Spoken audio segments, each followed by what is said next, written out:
So we're going to wait. Very good afternoon, everyone. We're going to wait a few more minutes because generally people come a bit late. Well, I'm going to ask everyone to mute the mic.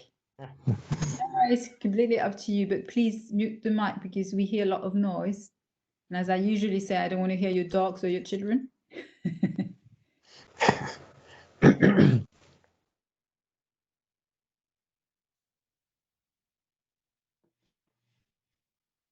Oh, that's great. I see a lot of people coming in. Welcome, everyone. Yeah, very well attended. Can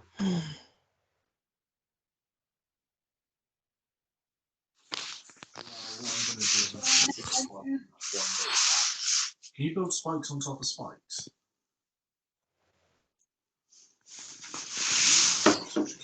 So everyone, one more time, could you kindly mute your mic so that we don't hear everyone?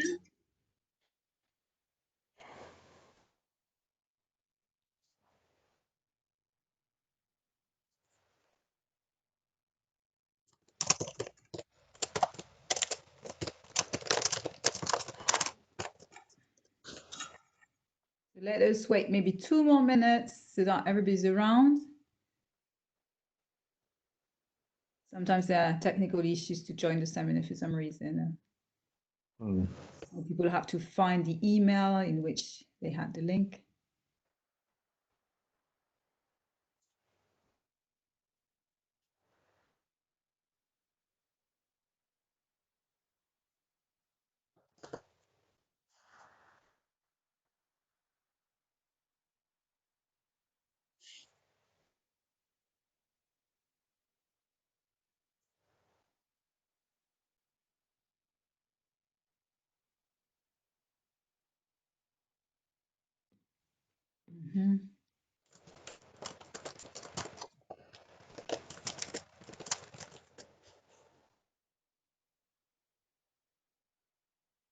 Okay, so maybe 1 more minute and we really start.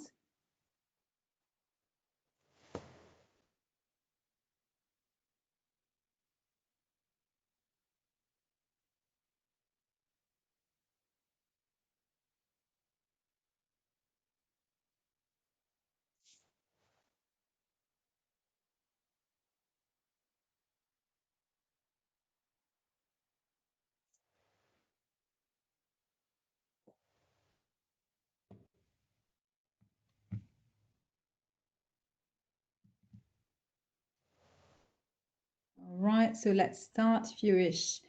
A very good afternoon, everyone. We're delighted today to welcome for our 7th webinar our colleague Henry Pearce, Dr. Henry Pearce from the University of Portsmouth. Henry is a senior lecturer in law at the university. He's previously worked as a lecturer in law at the University of Hertfordshire and was a visiting lecturer in law at the University of Southampton.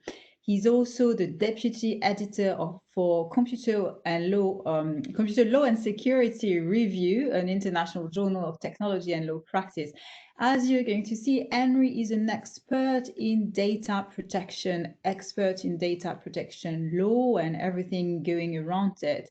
So I'm sure you know this quote. This is one quote we often refer to when we talk about what's going on today and generally when we talk about data protection. If you keep a secret or if you want to keep a secret, you must also hide it from yourself. And I'm sure you recognize this quote from 1984, George Orwell. So is there any secret today? Can we keep our secrets? How do we do that?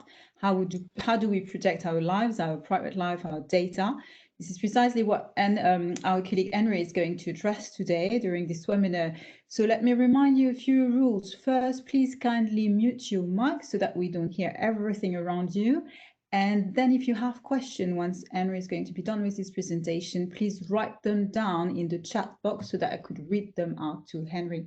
Henry, without further ado, the floor is yours. Well, thank you very much for the very kind introduction. I don't think I've had an introduction quite that nice for a very long time. And thank you also for inviting me to speak to everyone today, and thank you to everyone for joining. I will just try and share my screen with you so you can see what I'm going to be talking about.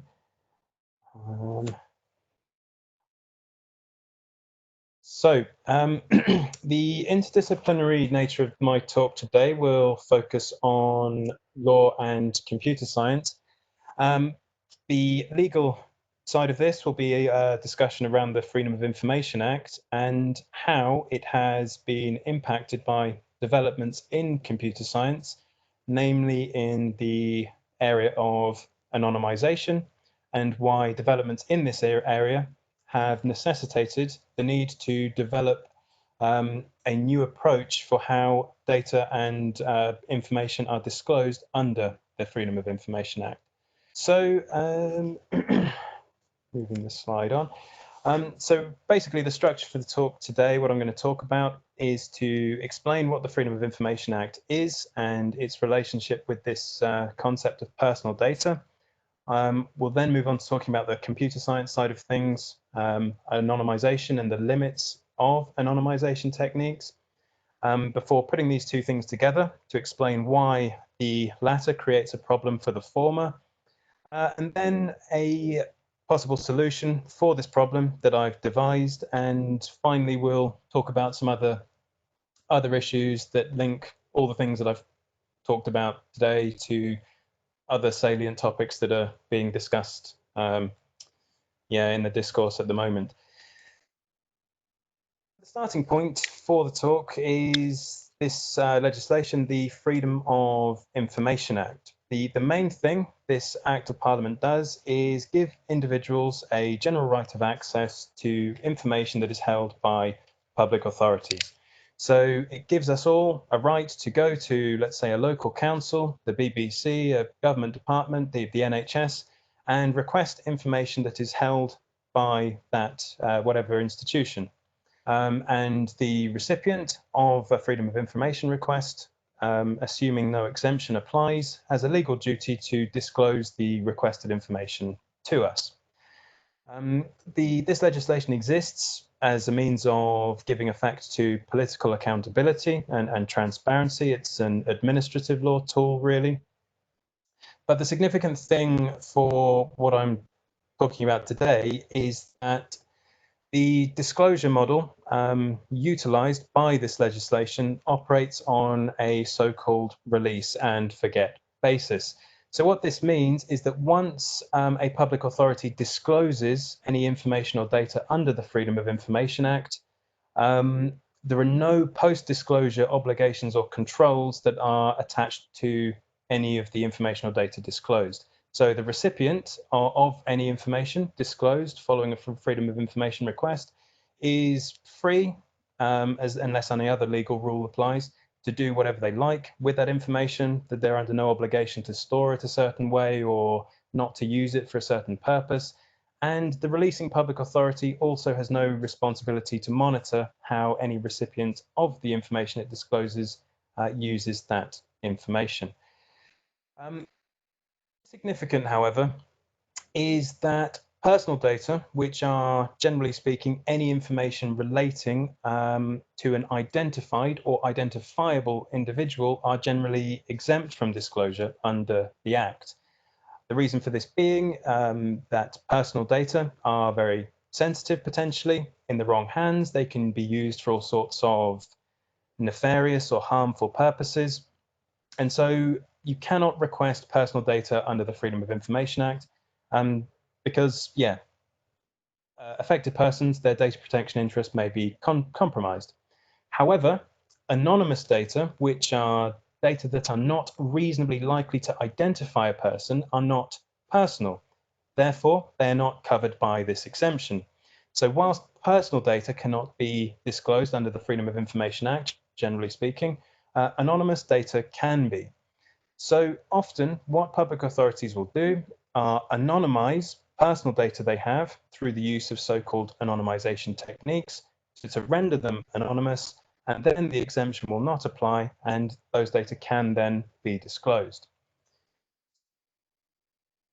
Is a word we are hearing more and more about particularly in these times, particularly in discussions relating to NHS tracing apps and so on, which I'll come back to a bit later. But it is not a one-size-fits-all thing. There are many different types of anonymization techniques. There are some examples of popular ones on the slide. Some offer mathematical guarantees of anonymity. Others do not and work in slightly different ways. But there are lots of different techniques that you can use to nominally anonymize personal data that is at your disposal. However, developments in this field, in the field of anonymization, which I'm not going to get into in a huge amount of detail because it's very technical and would take a lot of time. But the upshot of a lot of work done in this area has shown that the idea of complete, irreversible, total, 100% perfect anonymization is a myth. It cannot be done. There is no such thing as data that are completely anonymous in any context. The reason being, or one of the reasons being anyway, is because of various technological developments like the emergence of so-called big data. The cross-analysis of a data set that has been nominally anonymized, let's say by one of the techniques mentioned at the top of the slide here, say k-anonymity, can result in those data being de-anonymized. So anonymization is not a perfect technique because no matter how you do it, chances are down the line, in some situations anyway, as we'll talk about in a moment, anonymized data can be de-anonymized. And if they are de-anonymized, they will become personal once more. It's a bit of a problem in many different areas of data protection law and freedom of information law. But one significant issue is it raises this question of whether or not it really is appropriate for data that are nominally anonymized to be disclosed on a release and forget basis. The reason being because let's say a public authority receives a freedom of information request in relation to an anonymous, what it considers to be a legally anonymous data set and discloses that to the requester under the Freedom of Information Act. It may be that at a point in time later down the line, those the data that the public authority thought were anonymous are de-anonymized and made personal once more. So we can ask, is it really appropriate for the Freedom of Information Act to allow for anonymous data to be disclosed in this basis? Because there's a chance a lot of the time that those data, if they remain anonymous, okay, yeah, not going to harm anybody if those are processed because you can't link them to a specific individual. But if post-release they become de-anonymized, there is then a chance that those data, because they're personal once more, could be used for very harmful purposes, like identity theft or profiling or something like that. So it really does raise the question of whether, because under the Freedom of Information Act, if you release data on a release and forget basis, you're basically releasing it to the whole world with no restrictions, it becomes open data. Well, we have to ask, is this appropriate? I would argue it absolutely isn't. This is not something that is appropriate at all. This whole idea of release and forget and operating on that basis is premised on the idea that anonymization is perfect and that there's no danger that can stem from the processing of anonymized data. But actually, this isn't the case. The opposite is in fact true, and therefore a thorough rethink of how information and, or at least certainly anonymous data is disclosed under the Freedom of Information Act is required. So we've presented the problem, and I suppose because I've done that, I am to some extent duty bound to present a solution.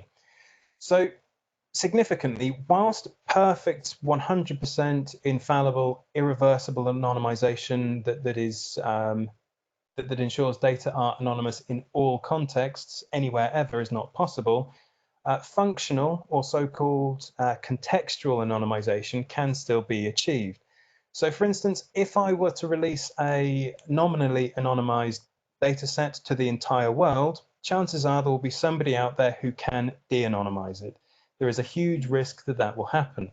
However, if let's say I have the same data set and I release it on a restricted basis only to a select group of individuals with conditions attached that prevent certain uses of the data in the future, the risk of de-anonymization is much reduced. It may even be zero. So whilst releasing data openly on a release and forget basis may have a very high risk of de-anonymization a lot of the time, releasing it on a controlled basis may not give rise to the same level of risk. Whether anonymization is effective will depend on context. It will depend on who is receiving the data, what the data are going to be used for, who has access to the data, what security measures are in place, etc., etc. And there is no reason, I don't think, why the Freedom of Information Act's disclosure model could not be reformed to encompass this nuance. Instead of having a one-size-fits-all release and forget disclosure mechanism, we could instead have a more a disclosure mechanism that operates on a gradient, on a spectrum, depending on the level of risk associated with the disclosure of those data.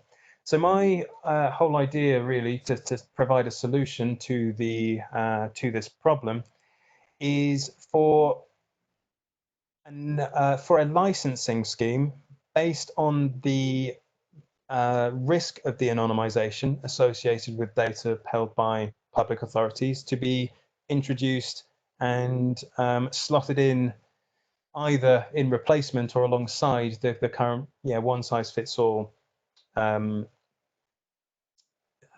disclosure model. So there are two main stages to this, really. To be able to assign a license to data that is nominally anonymized pre-disclosure, we need to be able to calculate the level of risk associated with the disclosure of that data. The way through my research, there are two main considerations that can inform the level of risk associated with the disclosure of anonymized data. One of which is simply the probability of data being re-identified, and irrespective of the probability of data being re-identified, the sensitivity of the data and the impact that re-identification might have on an affected individual were it to occur. So once we can work out the likelihood of an anonymized data being re-identified or de-anonymized, as well as the possible impact that re-identification may have on any affected individuals, on a scale of low to medium to high, we can work out different levels of disclosure, which can be plotted on the matrix that we can see on the that can be shown, that's shown on the slide. Moving to the next step, my idea would be, once you are able to calculate a holistic level of risk associated with the disclosure of any anonymized data, which you could do through a matrix like this, would be to license to those data depending on where it comes out. Its disclosure can be plotted on the matrix. So in a similar sort of way to how Creative Commons licenses work in the context of intellectual property, my idea essentially is that anonymous or nominally anonymized data should be disclosed under the Freedom of Information Act, based on a licensing basis, depending on the level of risk associated with the disclosure of those data. So for instance, according to this, the spectrum I've come up with, if the overall risk associated with disclosing an anonymized data set is very low, then there's nothing wrong with necessarily releasing those data on a very relaxed basis without any kind of contextual controls attached to those data, on similar to the release and forget basis we have now. If we rise up to more moderate risk data, however, whilst it might be the case that it would be inappropriate for those data to be released completely openly, it may still be possible for those data to be released on a very limited basis. So for instance, you might be able to release a data set to a restricted number of parties with conditions that say something like you can't share this with anybody else, you can't use it for certain purposes, or you must only use it for very specific purposes, with obligations attached which would prevent any serious re-identification risks occurring. At the other end of the spectrum, we may have very high risk data which should not be disclosed in any circumstances. So because anonymization is a very context specific thing, this idea is designed to marry up the law with the computer science that is affecting it. If anonymization is very context specific, and whether data are anonymous is very context specific, this is the law, the disclosure model of the Freedom of Information Act should reflect these contextual peculiarities and operate on this basis. This would allow for data that should be disclosed for valuable and useful purposes to continue to be released, whilst also protecting the data protection interests of any affected individuals. How am I doing time? Okay, so yeah, so the idea, the solution to this problem that I have come up with and have written about is this, risk-based licensing spectrum that allows for anonymized data to be disclosed in accordance with the contextual particularities of those data.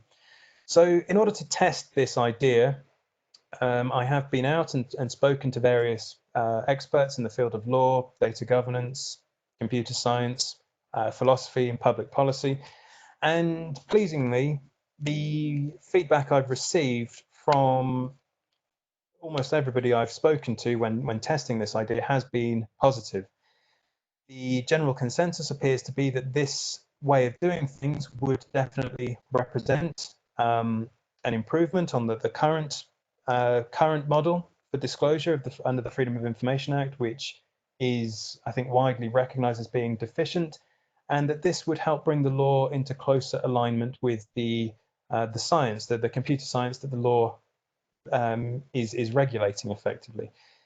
However, whilst generally speaking, this model has received positive feedback and positive comments in terms of how it would represent an improvement, there are some challenges that would be inherent in its operation. So there is no denying that operating a licensing system like this would be extremely complicated. It's a very complex thing.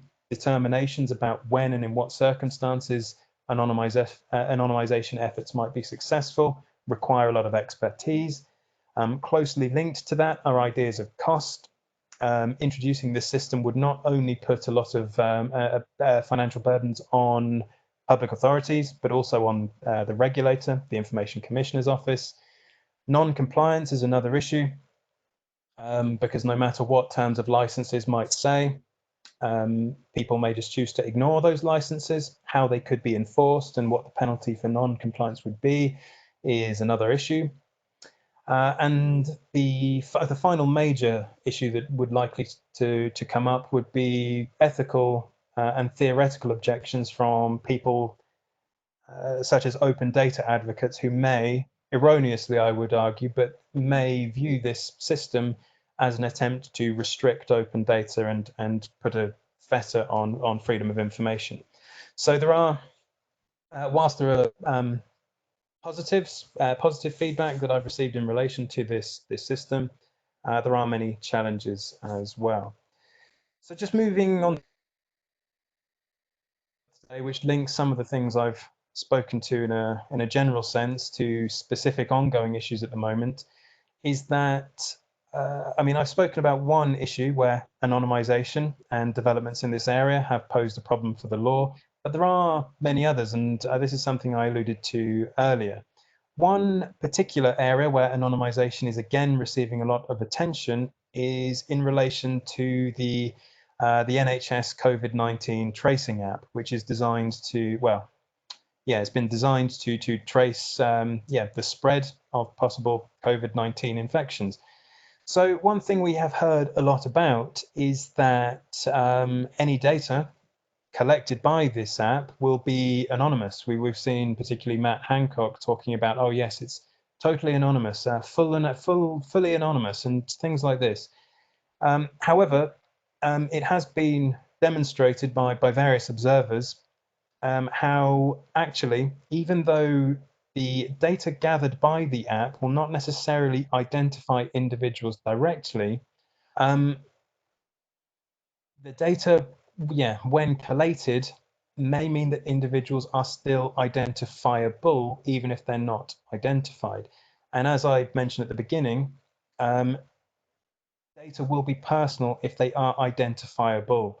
So legally speaking, the NHS app does not guarantee anonymity. So despite constant reassurances that, if you use the app, your data will be anonymous, well, legally speaking, they absolutely won't be at all. So there is an issue there.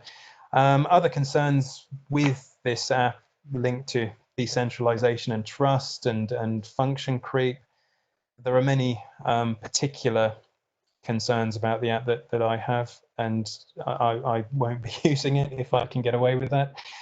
But yeah, anonymization is a broad topic, and it just goes to show that there are many areas of application where it is becoming increasingly relevant. So yeah, I think I've probably said all I was going to say. So thank you very much for listening, everyone who has joined. And I hope everyone found that interesting. And I shall happily hand back over to Layla to for questions or general chats and whatever else is next. Fantastic. Thank you so much, Henry. That was absolutely excellent, fascinating, extremely clear. So this is a message to everyone. You see, lawyers are extremely clear and it's easy to study law. So please do come and study and listen to our webinars. But I have a few questions for you, and I'm sure everyone's preparing questions. Remember that you have to use the chat box to ask your questions to Henry. The first question I have, Henry, for you has to do with this risk assessment that you've designed and explained to us. This is something we see a lot in law, I must say. We're quite familiar with that. For instance, in the context of businesses and human rights, we have what we call the due diligence, which is quite popular at the moment. It's been integrated in a number of contracts or treaties internationally. So basically, before you invest abroad, you do a due diligence risk assessment. This is extremely controversial, and the reason why it's controversial is because of the who, and this is exactly what you ask, the sort of ethical legitimacy. So in your model, who would be performing this risk assessment? So the risk assessment would be done by the public authority receiving the request. Any decisions the public authority made would be you would be able to appeal to the regulator, the ICO, which is how things work already at the moment. There are problems associated with getting the receiving public authority to do the risk assessment. There's definitely a concern they may, I don't know, have a vested interest in the outcome. They may not have the expertise to make the risk assessment as it is at present. One thing that was suggested alternatively by one of the people I spoke to and doing interviews to look into how this could work was getting the individual making the request to do the risk assessment. But again, there are possible conflicts of interest and things that would arise there. Individuals also may not have the expertise to undertake these assessments properly because they're very technical. One other step in this process that I didn't mention for the sake of time really is that when it comes to anonymized data and making freedom of information requests in relation to these, another step that could also be introduced is a requirement that any applicant states their motivations and intended purposes for what they're doing, because deciding whether or not an anonymization is going to be successful you need to know the context. You need to know. So, for instance, using dataset A for purpose X might not be harmful at all, but if it's used for purpose Y, that's a big problem. So if the person making a request says, oh, I'm only going to use it for purpose X, that's fine. And if you know that, you can say, right, okay, now that we know that's all you're going to do, we can say, yes, you can have it under license as long as you only do the thing you say you're going to do. So it would be the public authority who would make this decision, but to avoid problems, this would be appealable to the regulator, which is, yeah, similar to how things are done now. This wouldn't necessarily be a perfect way of doing things, but I think it would be the best way, so far as I can tell.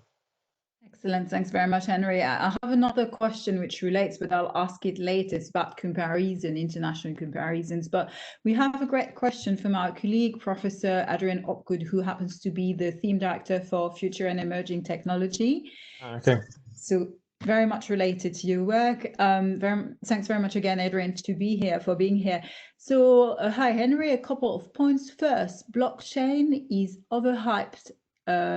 IMHO, you know what it means, but I guess as a role in your license model. So does it have a role in your license model? Second, I thought a common way of depersonalizing is to aggregate data with others. So personal information is diluted in that way. Yeah. So yeah, first of all, I definitely agree that blockchain is overhyped. I think it's kind of become the modern day equivalent of snake oil almost. You see it touted as solutions to everything, and I think there's a lot of doubt to be had about how useful it is. I suppose there is one that there would be a possibility of using blockchain in a sense. I mean, I don't think I would necessarily agree with it, but it could be used as a way of monitoring subsequent uses of data and creating a permanent ledger that shows what is done with data in the future. But there are many problems inherent with that proposal, I think, but it is an idea that even if I'm not a big fan of it, I think you wouldn't struggle to find people who would also say this is something worth exploring, and there could be a use for blockchain here. And yeah, aggregation as a way of de-anonymizing the data is definitely a way. It's a type of yeah, it is a form of anonymization. I think one or two of the I can't remember which ones I mentioned on the slide now. There are some of the techniques I looked at when examining the technical side of things here were types of aggregation. I think there were various types. So aggregation is definitely one way you can de-anonymize a data set, but it's like various other techniques is susceptible to certain types of de-anonymization risk. So whether or not aggregation would be an effective way of anonymizing a particular data set in a particular context would, again, depend on the contextual nature of what the data is, who it's going to be shared with, for what reason, and so on and so forth. So I'm not sure if I've actually answered the question there, actually, but I think I don't know, said something about it anyway. Well, I think you have, but Adrian, do you want to take the floor for a while? Or do you want to say something to add up to either your question or what Henry just said? Sure. Hi. Thanks for your answer then, Henry. Yeah, on the blockchain thing, well, yes, we've both said it's a bit overhyped, but and seems to be a solution looking for a problem often. But in this particular case, since you were talking about tracking who was using the information that had been released, I just thought there may be a role there. Which you kind of acknowledged.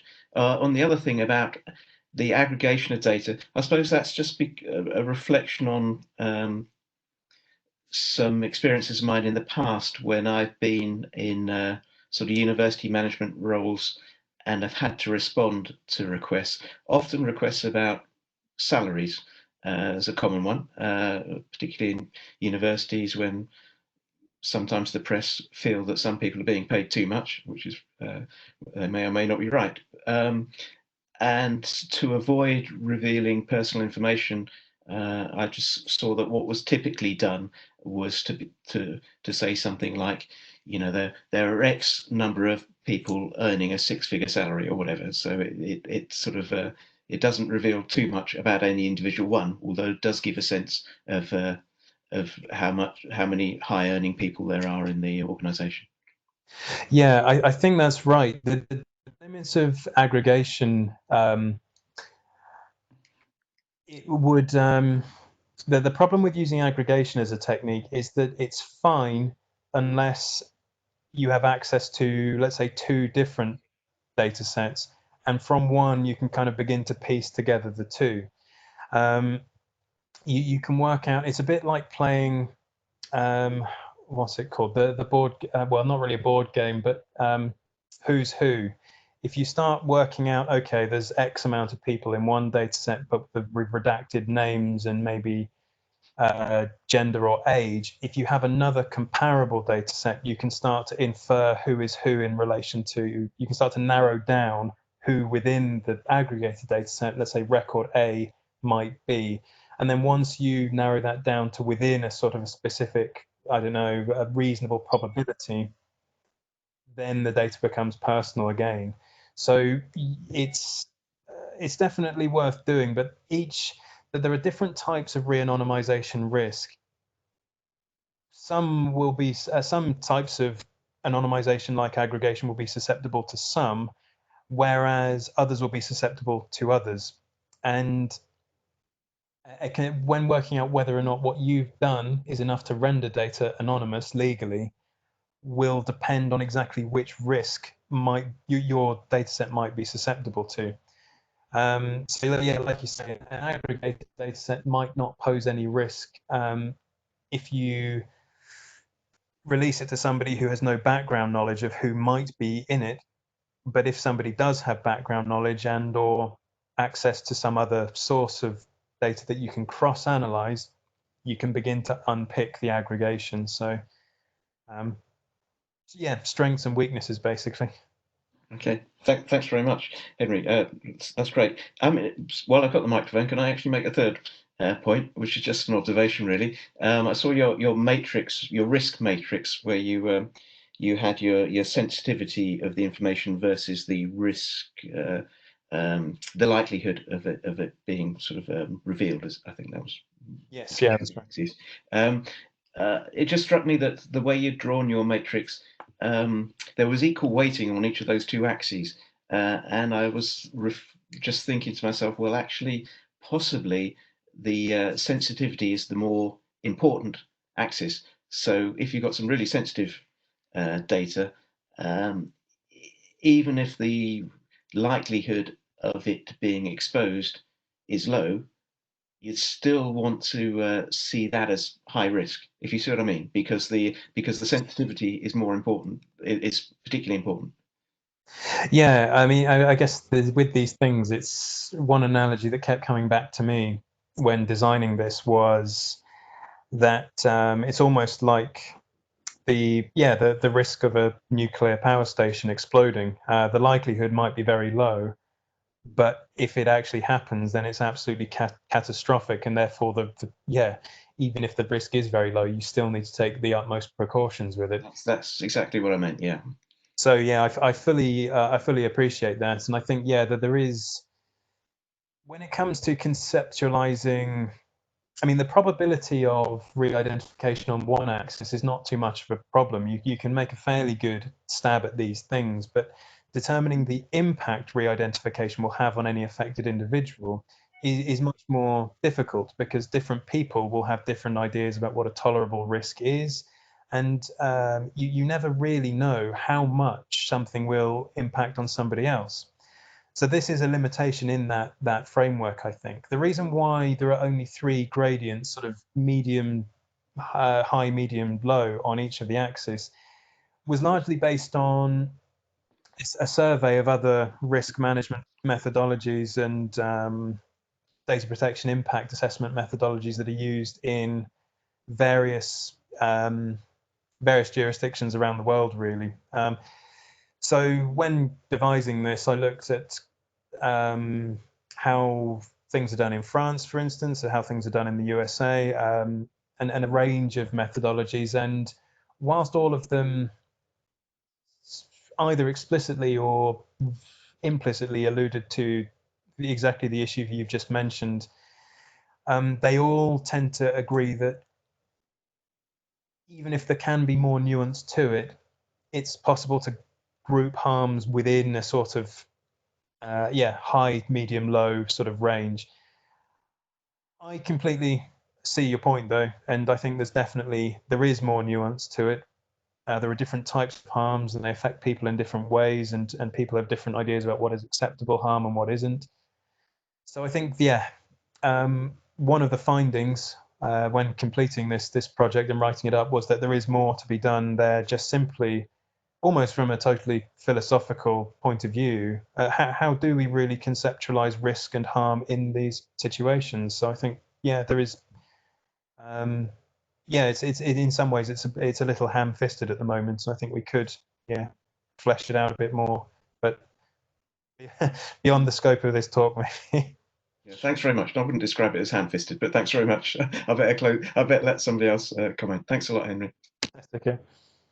Thank you very much, Henry. That was really excellent. We got another question from one of your colleagues, I suppose. This is Edina Arbinja, so from Aston University in the US. And she says, hi, Henry, great to listen to you as usual. I really like the licensing spectrum and your model. I wonder how you assess the sensitivity of the data in your grid, and to what extent are these similar to special categories of data in GDPR? Which special category GDPR data would be more or less sensitive there? Yeah, this is a question as well. I think that ties into what I was saying a moment ago almost. The difficulty with it's, again, I think that part of the access is not a perfect scale. What I wanted to do initially is calculate the impact de-anonymization may have on any affected individuals. And that is a very difficult thing to do because different types of data are more valuable to, they are, more, people are more interested in certain types of data than others. So some people may say, oh, it's my financial information that's most important to me. Other people may say it's information about my health that's more important. So working out like a sort of a level of harm, it really depends on the individual. However, sensitive or special category data as defined in the GDPR, I can't remember exactly how I argued this, but I argued that these are the types of data that are typically more likely to be the most harmful. Because when used for erroneous or nefarious purposes, so health data about sexuality, political views, these types of things. So my approach to this in this situation would be for a public authority, when it comes to categorizing the impact re-identification might have, would be to try and, as best as it can, work out what impact will, if de-anonymization happens, what impact will this have on the individual? That's a very difficult thing to work out. And if a public authority cannot do that, my advice would be, right, well, the next best thing is to look at the categories of data set out in the GDPR, and the more sensitive, according to the GDPR standard, a type of data is, the more likely it is to be high risk. There are nuances within that, though. I mean, just to use an example, I suppose most people I would probably say would be less worried about information regarding, let's say, their email address, their contact details possibly being disclosed, than they would very sensitive details regarding their health, like whether they were HIV positive, something like that. And I can't remember where I was going with that point now. I've lost my own thought process. What's sensitive, what's not, I suppose. I suppose so, yeah. I think using the GDPR's definition of sensitive data as a guide is the next best thing to do if you cannot work out definitively in a case-by-case basis what would likely affect this individual most. Again, this isn't a perfect way of doing things, I don't think, because risk is well, in any context, in any area of law, risk is a very strange concept, I think, because it means different things to different people. And I think, as I mentioned before, even if you can calculate the probability of a risk, different people have different ideas about what a tolerable level of risk will be. Some might say, yeah, it's okay to do something if there's a medium risk. Others say, no, we need to have a low risk before we go ahead with doing what we want to do. So I think risk and the law is a really interesting thing, regardless of application, really. And there are many problems with this concept of risk itself and how it works as a legal value. And I think here is just another area where a really sort of detailed thinking, some real deep thinking about how we can reconceptualize risk and think, well, what actually does it mean in this context would be really useful. Absolutely. Thank you so much for that again, Henry. We have time for more questions, really, probably two more questions. I'm going to ask one. Risk in law, as I said, is really complex. We often talk about legal certainty, which often, sounds strange to me. I don't know what's legal certainty. I think it doesn't exist at all. But do you have benchmark comparison? Who's doing better than we're doing in the UK? In terms of anonymization generally, or just in the freedom of information context? Yeah, I would say both, and probably like the whole issue of data protection of our private life and indeed data. I think the most, as far as I'm aware, from a computer science point of view, and how risk assessments of anonymization can be undertaken, I think the UK is probably ahead of a lot of people at the moment. The UK, the leading sort of literature on this area on how to undertake risk assessments are in relation to anonymization and how anonymization as a concept should be understood.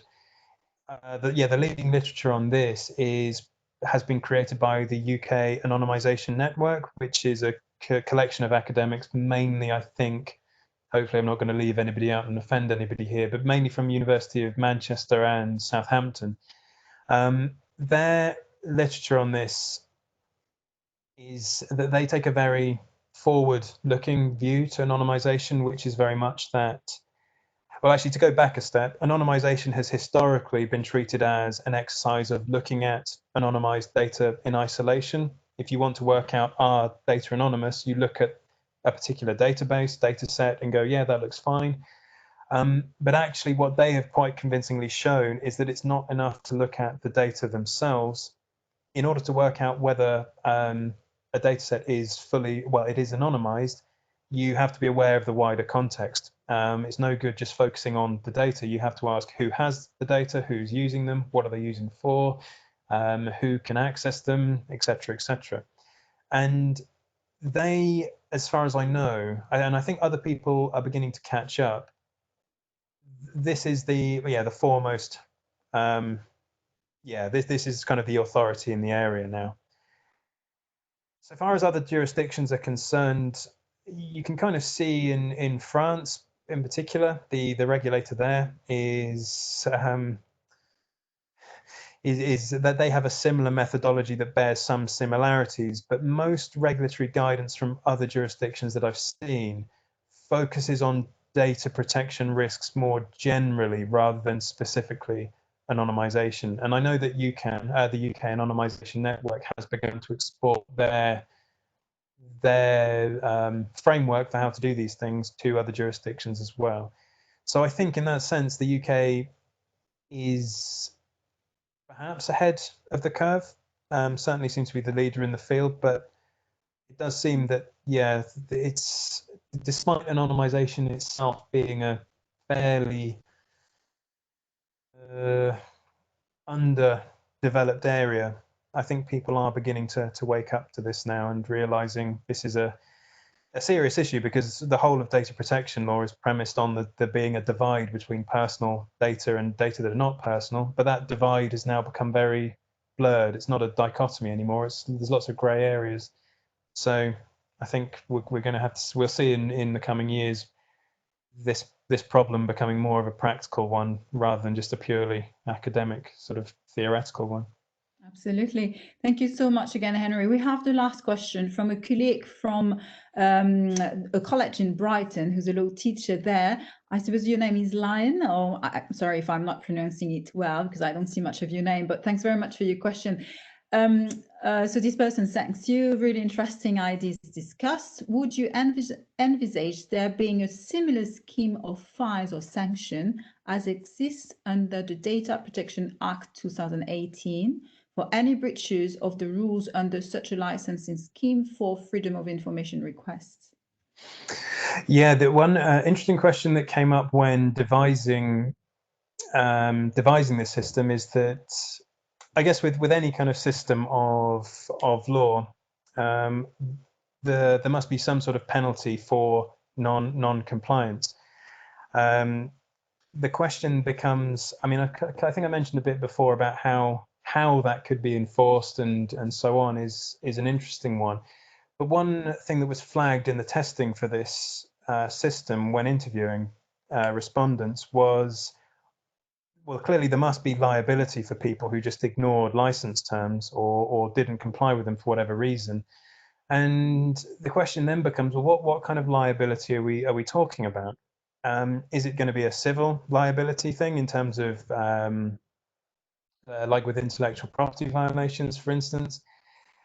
Or should it be criminal liability? And one person I spoke to was very adamant that yeah, anyone who breaches license, they should be punished to the full extent possible. Should be a criminal offence. This is really bad stuff.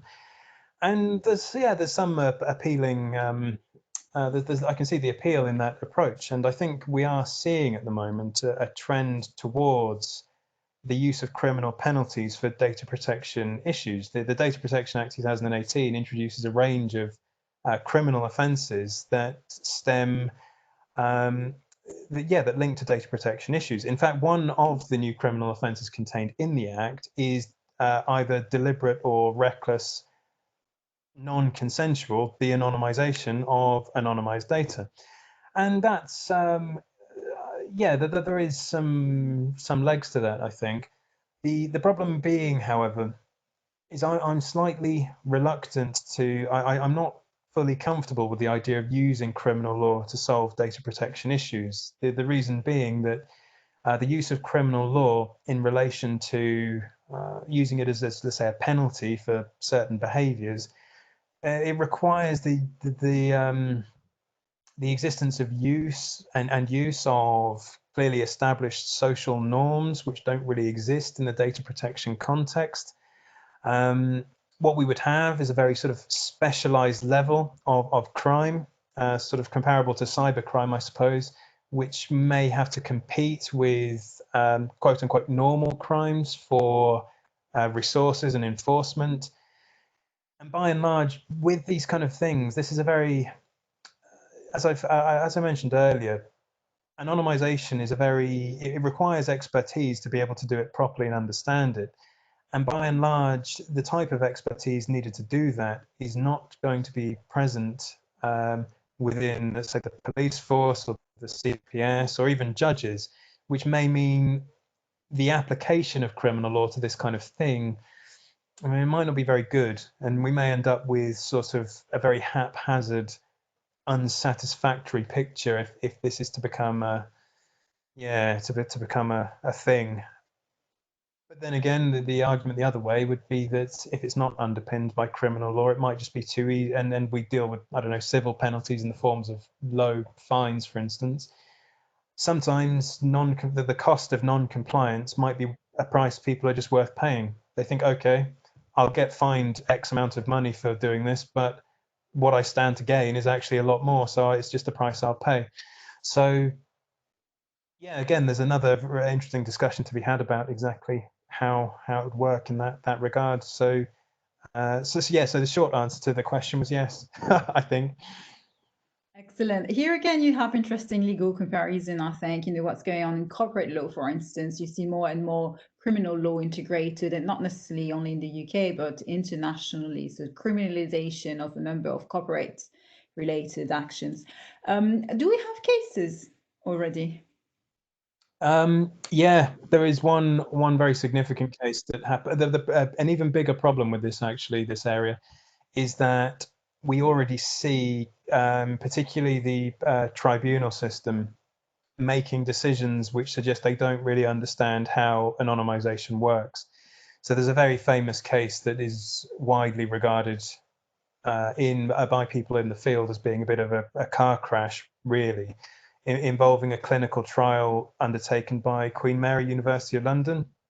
So it's the case of Alan Matthees and Queen Mary, which involved a person making a freedom of information request to Queen Mary in relation to a very, it's an infamous clinical trial that was very dodgy for all sorts of reasons. So they wanted to get the data from the trial to scrutinize it and show that the Queen Mary's methodology was no good. Queen Mary didn't want to disclose this data because it's full of medical records of people, basically. So they said, no, it's not anonymous. There's a high risk of it being de-anonymized if we send it to you. So no, you can't have it. The applicant then appealed to the Information Commissioner and went through the appeal process all the way up to the tribunal, saying, no, it's not personal data, it's anonymized, I should be able to have it. And despite a lot of expert evidence saying, no, look, there's a very high risk that if this gets disclosed, it's going to be de-anonymized and used for all sorts of very dodgy purposes, the first tier tribunal said, no, it looks fine to us. And the ratio for that decision was based on a very questionable understanding of anonymization. Basically, the tribunal's understanding of anonymization that comes out in the judgment is divorced from the authoritative computer science understanding of anonymization. The court said, the tribunal said, yeah, it's anonymous now, therefore it will be forever, disclose it, when actually that's probably not the case. And so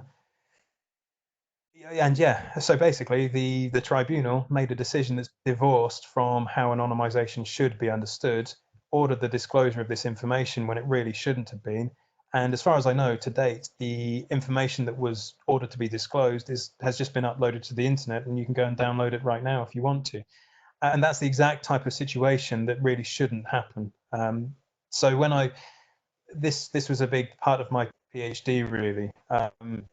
This whole case I used as a use case to show, look, this is exactly why the law needs to be changed, because that is so wrong. It should never happen. And it's a prime example of why, in that situation, the person requesting the data had a perfectly valid reason for wanting it. And if it had just been shared with them specifically for that purpose, there would have been no problem. But instead, it was shared with this person who then went straight online and uploaded it for everyone to download, which should never have happened. But under the Freedom of Information Act at the moment, the courts are not able to order limited disclosure. Once they decide the exemption doesn't apply, all they can do is say it has to be released openly. And that's just no good. It's no good.